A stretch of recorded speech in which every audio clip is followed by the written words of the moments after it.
Welcome to the Untrapped podcast, where we give motivational and inspirational tips about life, small business, wisdom, health, wealth, finance, relationships. It's about being the best you that you can possibly be. Hashtag Untrapped. Welcome to the Untrapped podcast. I am your host, Keith Kelfus. What's up? This is Keith Kelfus, the Landscaping Employee Trap YouTube channel, where I give how-to motivational tips, advice, and inspiration on how to start your own damn business from the ground up and leave a shitty 9-to-5 job, how to go from being flat broke and struggling and frustrated to actually making a good living for yourself. If you've got 20 minutes so you can spare to watch this video, if you grew up flat broke with a victim mindset and you're maybe struggling financially, I want you to watch this video because I believe that it can help you, because there's a certain part in the middle of this video where I hope you get an aha and it kind of breaks your mind free, because I want you to do well and make a better life and make good money. And I've been through hell, man. And I can't believe where I'm at today compared to where I used to be. And that says, wow, I'm going to go even farther now. And I want you to break free and go far. I want you to go far. So watch this video. It's kind of a long video, but as I break it down and unpack it, you'll see why. How growing up poor can really do a number and screw up your belief systems. How damaging it can be to grow up as a poor kid. How that can screw up your adulthood and how you see money financially. All right, enjoy. What's up? This is Keith Kelfus. And I got to ask you a question. Are you struggling financially? Are you not making the money that you want to make? Are you feel like you're grasping and you're gripping and you're stressed out over bills and money all the time to the point where it's ripping you apart and you're giving everything you have, and no matter how much you give, it's just like, when is this increase going to come?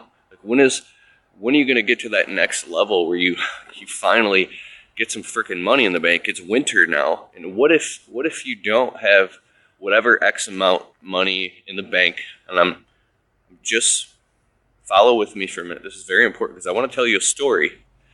Enough money in the bank for the winter, whether you do or don't do snow, because we're a seasonal business. I'm in the Midwest. There ain't no landscaping going on in the winter when there's snow on the ground. There is windows to clean. I do window cleaning also, and those that do windows that watch my channel, But you know what I'm saying. If you don't do snow in your first couple years in your business, you might not have the money in the bank. You might have to get a winter job or do winter gigs or something.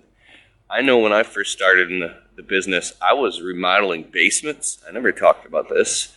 Working with friends. I was doing anything that I could possibly do to make ends meet in the winter. I was scared shitless because, aside from plowing snow, I always plowed snow in the winter. I've been plowing snow since I was a kid, right?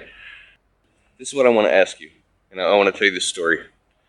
The paradigm in which you come from can install a virus into your mind and your emotions and make you think. If you're born in a scarcity mindset, if you're born flat broke, in a broke family who's, is on welfare, maybe 9-to-5ers or welfare, family with a lot of issues, and you didn't come from like a well-to-do family that was very positive and supportive and, maybe paid for your college or whatever. Nothing against that. That's great.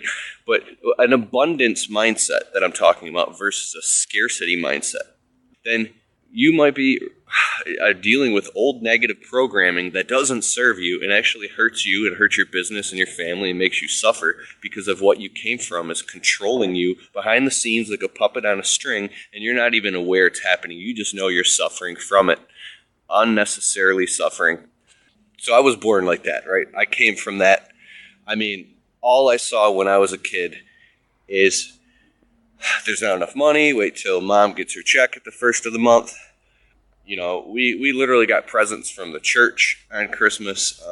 We were always on food stamps, and all I heard around the house growing up is there's not enough. There's not enough money, broke. I heard arguments about, money and things like that. I grew up feeling unworthy. If I had a friend in school that had played hockey and had his skates and hockey travel paid for. I mean, I'd break down crying because I felt like a piece of shit. And I grew up with a broken mind, not thinking I was worth more than $10-12 an hour. When I got paid $15 an hour at a job, I was like, oh my God, right? And it's like, companies will enslave you for $15 an hour, and you will live your life broke as shit.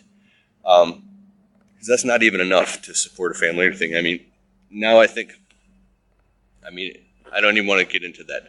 All I want to say is that my first landscape jobs when I started my business, and I was starving for money. This is it. I think I've got it. I did almost a $20,000 landscape job when I picked up this very wealthy client. It was at the turnaround after the 2009 crash and everything turned around. It created a lot of wealthy people as well. So I had a client and we did like a $20,000 landscape job. I was so scared that I was working at this client's house like 60 hours a week for a month straight by myself with a wheelbarrow and a shovel and a shitty pickup truck and one helper that I was paying I think I was paying him cash or something. And at the end of it, I made about $2,000 off of a $20,000 job. And I was actually going out on Sundays doing other side landscape jobs in order to make money to pay my bills because I had talked myself down so low that I wasn't making any money off of this big job. I was scared shitless. So my clients back then, any client I got or anything, as soon as they would ask me for the price to clean their windows or do their landscaping, I would buckle under the fear of them and their big house and their nice BMWs and their cars and their Mercedes. I thought that they were like aliens, or I thought these people were so much better than me, and I was such an unworthy piece of shit. I was like, how is this person so privileged? How is this person so much better than me? How is this person, how are they so much smarter and better? Like, I went through this, my whole life I've always wanted to be successful, be a millionaire, and lifestyle of the rich and famous and all that bullshit. I mean, I love God, and I know materialism is bullshit. But all I'm saying is that I wanted it so bad, and I felt so unworthy of it, of any type of success. And a lot of this was unconscious, that to even be on a customer's property with a big circle driveway, I was like, that I would crumble and collapse in front of them and start talking myself down. They say, how much to clean my windows? If it's $600, I couldn't even believe I could even make it. I was like, $250, but I'll do it for $225. You know, such a cool, good one. I'll do it for $199. You know, $150 for the first time. I'll do it for free. Can I pay you to do your windows? How much to do my landscaping? Well, something normally like this would be like $1,000, but I'll do for what do you think? What do you think?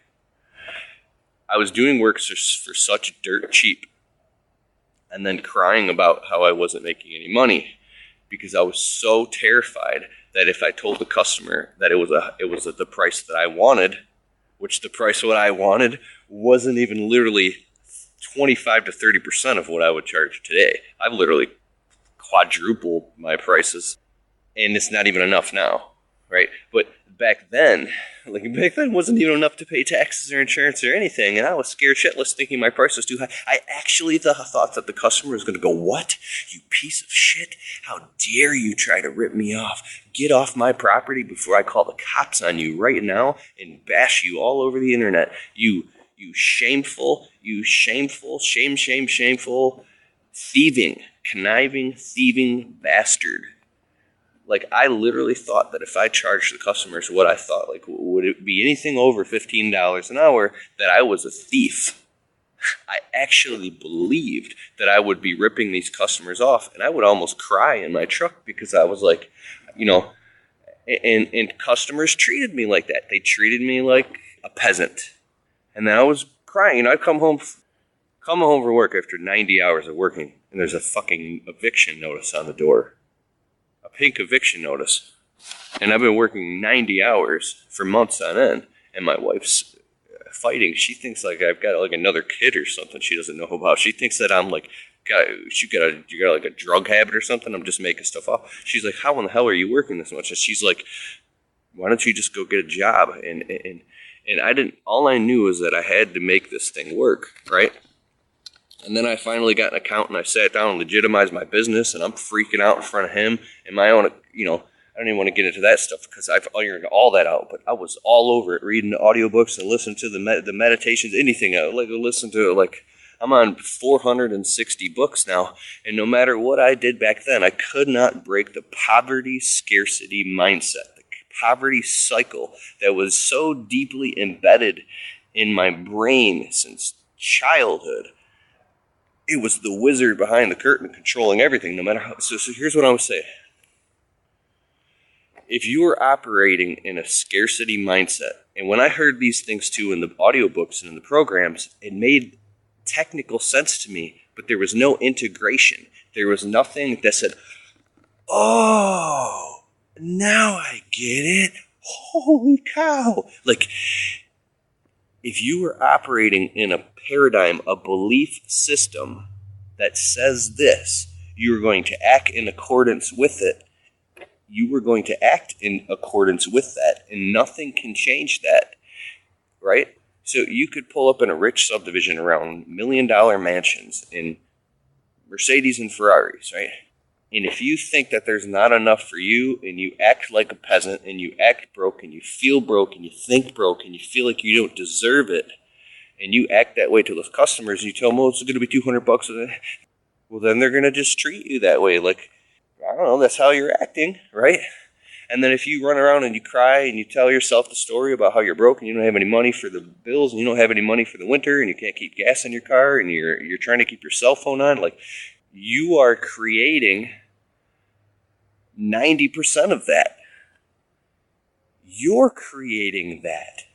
You're creating that.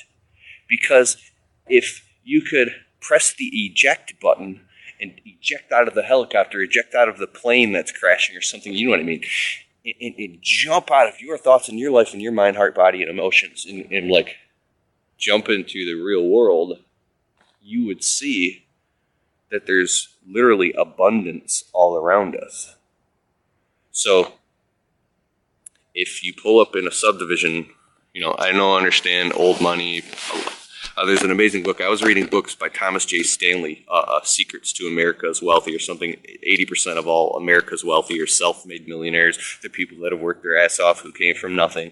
Like, even though I had all the facts, I didn't believe it could work for me, right? And I'm not saying I'm a millionaire or anything, but here's what I want to get back to. If you drive around and you see new cars everywhere and nice stuff, and there's malls and restaurants and shopping plazas and houses, and there's also the poor side of town and all that exists too, and there's people that are in poverty and people that can't help that they're in poverty, that go through all types of things that might not even be their fault, that aren't their fault, and my heart goes out to them so much.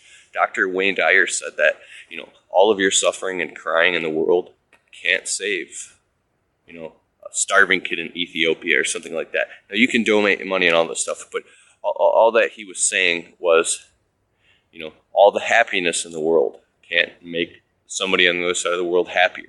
If you go into like quantum consciousness and fifth stage density conscious abundance, it can actually, because a butterfly flaps its wings off the coast of Japan, it changes like the winds and I believe that. But basically what I'm saying is, in this physical density level, there's abundance all over the place. And it is true. If you pull up to the ocean of abundance with a little tiny teaspoon, you go, that's all that's available for me. Well, that's all that's available for you, because all you can contain is that teaspoon. You can pull up to the ocean of abundance with nonstop trucks and just take, or you could hook up a pipeline to it and just let it flow into your life. So abundance is about your ability, your capacity to receive, your capacity of worthiness, your capacity of how much you believe you deserve it, right? And what is your expectation and your intention, the power of your intention. So if you look at like an ice cube tray, right? I love this. I thought this up and I was like, I got to extrapolate on this. So if you take an ice cube tray, you ever put it in the sink and the water's like trickling and then it starts filling up all the other cubes in the ice cube tray? Well, if you had an ice cube tray that had like unlimited cubes, it would just keep filling it up. 20, 40, 60, 80, 120 ice cube trays, no matter how, because the capacity in the container can hold it. If you put electricity through a circuit board, like a labyrinth, it'll go in all those directions and make things happen, right?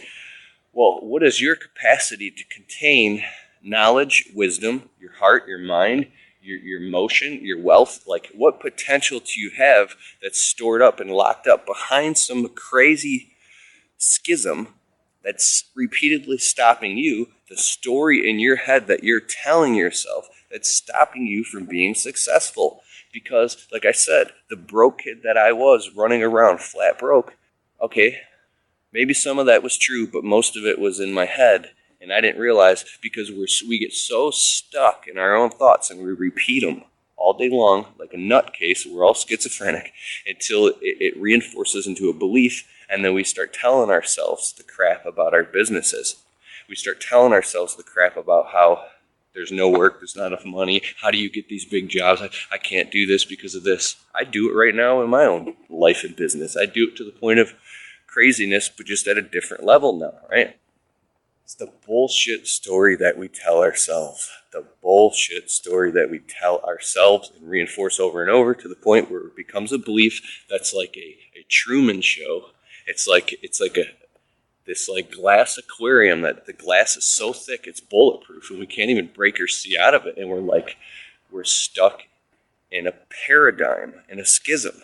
If you try to tell somebody who's stuck in a 9-to-5 job that they can break out and start their own small business doing the same exact damn thing, unless it's like they work at McDonald's, because you can't just go buy a McDonald's. But if it's a service, drywall, paint, tile, plumbing, landscaping, window cleaning, whatever, cement work, I mean, you could break out and start your own small business like boom, like instantly doing it. I mean, I kind of have the privilege to be in contact with thousands, and so do you, with these Facebook groups, thousands and thousands of contractors who broke out of their small businesses and took a chance and broke out of their jobs and started their own small business. They were scared, and then within a very short period of time, they had plenty of work if the season was right.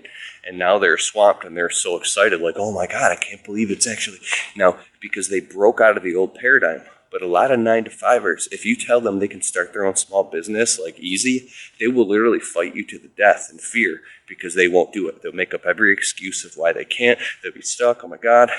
Just like, I can go on and on about this, but if other people can do it, you can do it. So here's all I want to say is, in my other channel, I Am Ability, I talk about the recapitulation meditation. It's a pretty deep channel over there. And I learned this from Dr. Wayne Dyer. He said, and I want you to do this. When you have a day off work, I want you to lay in bed one morning, and I hope you can find some peace to do this. And I want you to think about your life from now all the way back, every day, every moment, every week, month, year, all the way back as far as you can remember to when you were a little kid. Every major and minor event until you were just like, you remember you were 3 on a tricycle and you almost got hit by that car, right?